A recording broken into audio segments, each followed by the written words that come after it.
Okay, so due to COVID, we can't really have the painting experiences like I would have liked you to have. So I thought we might just do a little fun and paint a three-dimensional object that you might be able to find around your house. And so to that end, I'm going to paint a few different things. Well, not the whole thing. I'm just going to sort of give you a little bit of a demo to give you some ideas. My idea in doing this is for you to transform something that you find into something else. In my heyday back in the day, when I was younger, I did paint some kind of interesting things. I know that when I was in college, I made a bathing suit that looked like a nude. It was a bikini, and so if you wore it, it looked like you were nude, but it was a painting. That was shown at a gallery. That was the first gallery show I ever was in my life, and the guy stole my work, and I never got it back. But anyway, lessons learned. Then I made a pair of meat shoes, looking like raw meat, which were auctioned off at a fundraiser for a museum. And then once I took a camping trip and I painted the tent as I went out west. I painted all the areas that I visited, like Mount Rushmore and the Grand Canyon, and the tent was my canvas. And unfortunately, that got very moldy and mildewy, so I had to throw it away. But I do have photographs of it somewhere in my slides. So acrylic paint, you should know, is plastic. It's not going to come out of clothes, so be careful. You could paint clothes with this, but I don't want anything flat, so it has to be three-dimensional. It have to be like a hat. You could paint a purse. You could paint shoes, like I'm going to show you, or anything at all. And my goal is just to let you think outside the box and have some fun. Uh, I gave you as many colors as I could fit on here, giving you two whites and two yellows. Those are the colors that you'll probably use the most of. There's no brown here, so if you need to mix brown, you have to use red and yellow and blue. The three primary colors together make brown. Um, so uh, you can use whatever you want as a mixing tray, an old paper plate, a piece of wax paper or tin foil. Know that acrylic is going to dry darker. So if you're really wanting a very careful color, make it just a little lighter than what you really want. It thins with water. That's what's great about it, but it does tend to dry very, very fast. So the first thing I'm going to do is I just painted half of this. This is an apple that I use for still life. Sometimes painted half of it just with like an underpainting a little bit. And then I tried to get like a brick color here. And um, if you had gesso, gesso is kind of a very impermeable substance that has gypsum and limestone and other kinds of things in it that would really form a bond with the surface, and then the paint can stick to it. That's what you use on canvases. That's the white stuff that you see on canvases. But for our purposes, if you want to paint something and you're afraid that it will be too see-through, you can just add, just paint a layer of white or a light color first. Or like this, I'm going to paint the front of this shoe. I wanted a dark color on that, so I'll just be showing you what I do there. Acrylic can be very transparent. So if you want less transparency, you're going to have to cut the color with something that's more opaque. So sometimes just adding a little white will do that. It kind of just depends. But if you're seeing that it's just really looking too transparent, don't continue painting. It'll take 19 layers to get a flat color. Just add a little white or try some other color combinations to kind of make it less transparent. So I just thought this might be fun to try, and I have never painted an apple before, and this is of course is a fake apple, but try to imagine that I'm painting all the way around it, since this is just a demonstration. Um, I've always been interested in brickwork and fake rocks and wood grains and stuff like that. I think my brickwork is kind of a little bit iffy here. Definitely iffy. But my goal for you all, and the good thing is you can paint over acrylic. I think if I were doing this seriously for handing in, I might draw out my coursework first. This is coursing is what it's called. But my idea for this was just to take and have some fun turning an apple into a brick wall apple, like an apple made of bricks. Can you get the idea? I hope you could just get the idea. It's not, it's not beautiful in any way. I can't really say like, whoa, isn't that fabulous? It could use a little. Slightly off camera. What? You're slightly off camera again. Okay, yeah, keep telling me that, Jen. Okay. Important. I would go a little higher if you can. Higher. Yeah, that's perfect. Okay, that's was just moving the camera. Okay. And I might put some texture on this too. I might have actually probably textured it ahead of time. That would have been better.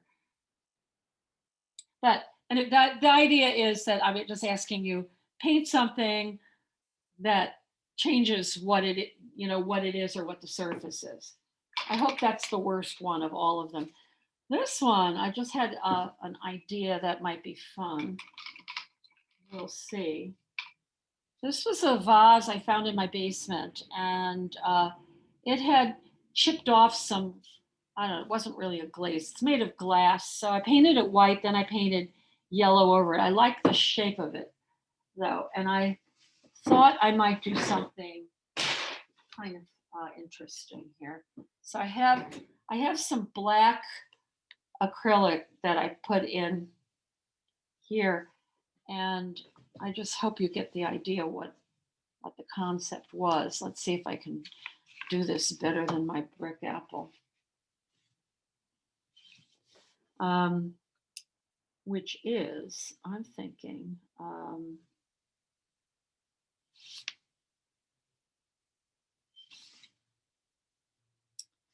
I wanted to make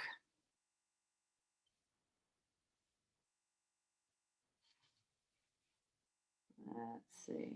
Okay, I'm sure I'm off the thing. I might have to use a smaller brush. My idea here is we're going to be making a building at night, and I wanted to put in windows.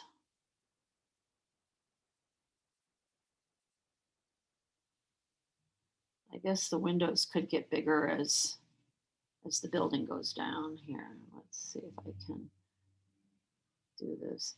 And as it would dry, I could also put in panes and, some details. Let's see.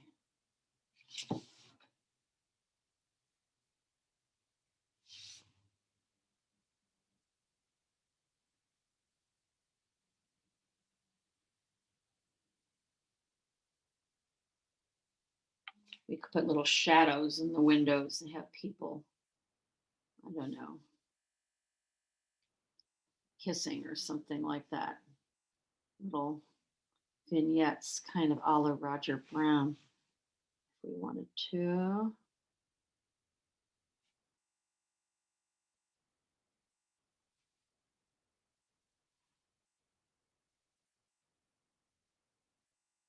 So do not use a lot of water with this, because if you're painting on glass or something like that, you will, it doesn't want water. Work thickly. think my windows are kind of wackadoodly. They're not, this is why I'm not an architect, clearly.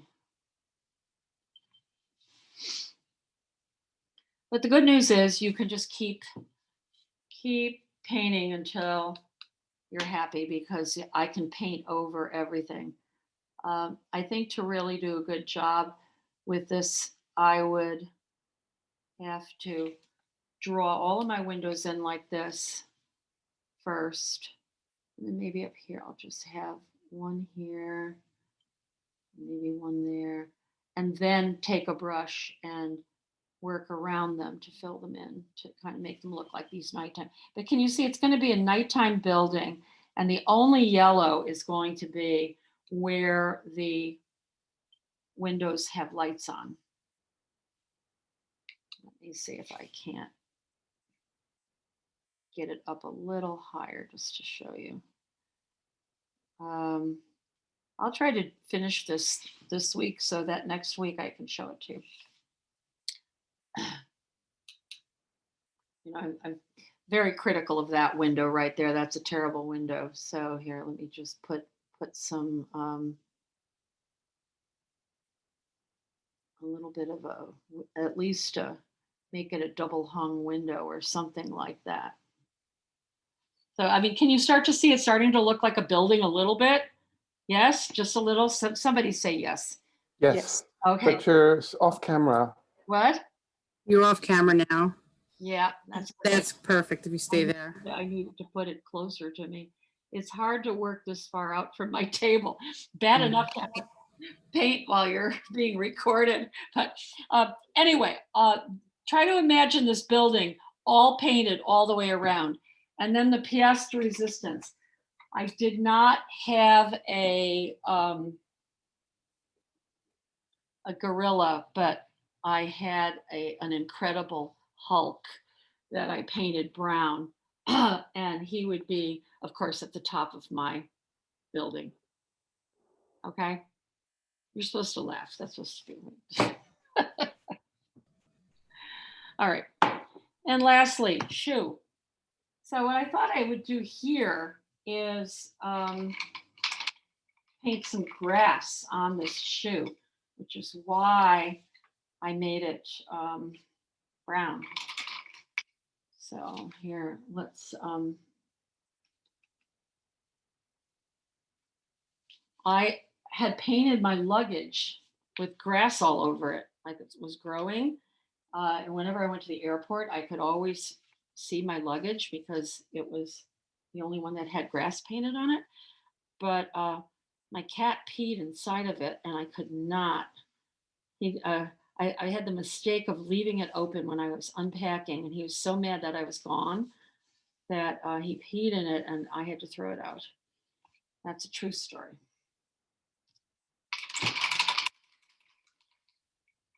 So this is just a matter of, well, probably finding just the right brush. You don't want too, you don't want it too thick, you don't want it too thin. But this might be something where I would,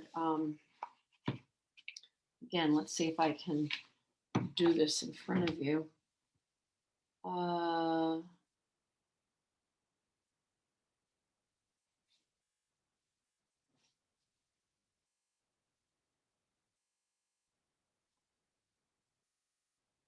This would require patience. So if you're going to do something like this, you probably should put on music or something to watch or listen to, or talk to somebody on the phone while you're doing it, because this will take a little while if you're going to put texture on over time, because you have to just keep building up the layers.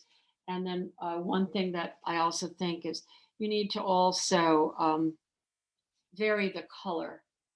Otherwise, it doesn't really look grass-like enough. And then you just kind of build it up, build it up, build it up, and then go back to the area you already did with other strokes. Just keep building it up. And then over time, you're going to wind up with something that will look very grassy. No one else will have shoes like this, of course. So um, I'm not saying what. You could take a toy, you could paint a toy, something different. You could, I don't know, just go into a garbage can and see if you can find something that would transform into something fun. A milk jug or a yogurt jar. Yeah, just make sure that you know it will take the paint. That's all. Now the paint I sent you is it's Dick Blick student grade paint. I'm using it right here. You know it will cover, but just understand that it's not going to be permanent forever and ever and ever and ever and ever and ever and ever and ever. Um,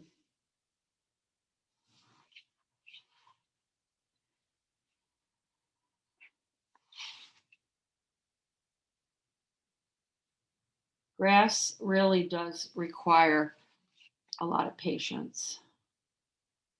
I think my grass is certainly better than my bricks. I shouldn't have done something so structured.